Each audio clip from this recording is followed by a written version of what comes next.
Bienvenue sur Nutrition TV. Aujourd'hui, on va à la découverte d'un aliment que je trouve assez incroyable.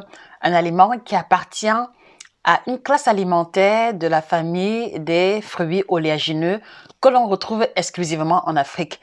Et j'ai nommé ici les safou, j'ai nommé ici ce qu'on appelle les atanga. Si vous êtes du côté du Gabon, j'ai nommé ici ce qu'on appelle les prunes, entre guillemets, au Cameroun, ou alors ce qu'on appelle tout simplement Dacreodes edulis, puisque c'est ça son nom scientifique. À quoi renvoie cet aliment de manière particulière?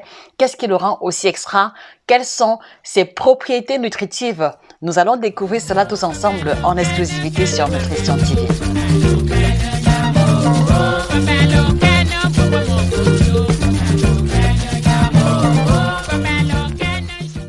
Alors, je vous l'ai dit à l'entame, il s'agit d'un fruit oléagineux. Il s'agit d'un fruit oléagineux qui est très consommé en Afrique et très connu en Afrique centrale parce qu'il se mange soit cuit à la vapeur, soit cuit sous la cendre. Et cela me renvoie à des souvenirs de vacances avec ma grand-mère.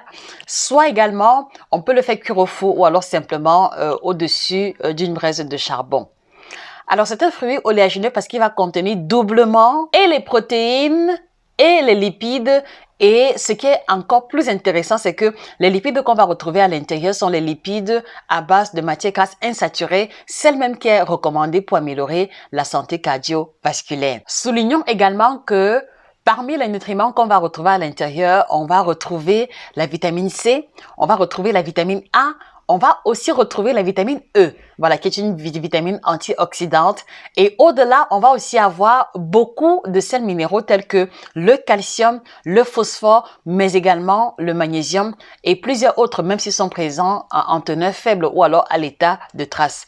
Et je voudrais aussi mettre en lumière le fait que ce fruit oléagineux va contenir beaucoup de fibres, ce qui va faire de lui un aliment très intéressant pour les cas de constipation.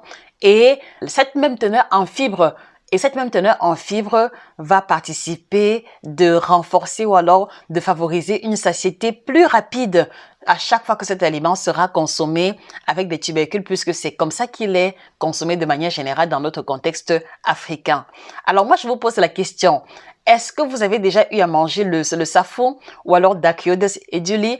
Comment est-ce que vous le cuisinez? Comment est-ce que vous le préférez? Et voilà, qu'est-ce que vous avez observé, vous, à chaque fois que vous le mangez? Est-ce qu'il y a un malaise? Est-ce qu'il y a des manifestations positives? Moi, je suis curieuse de savoir. Alors,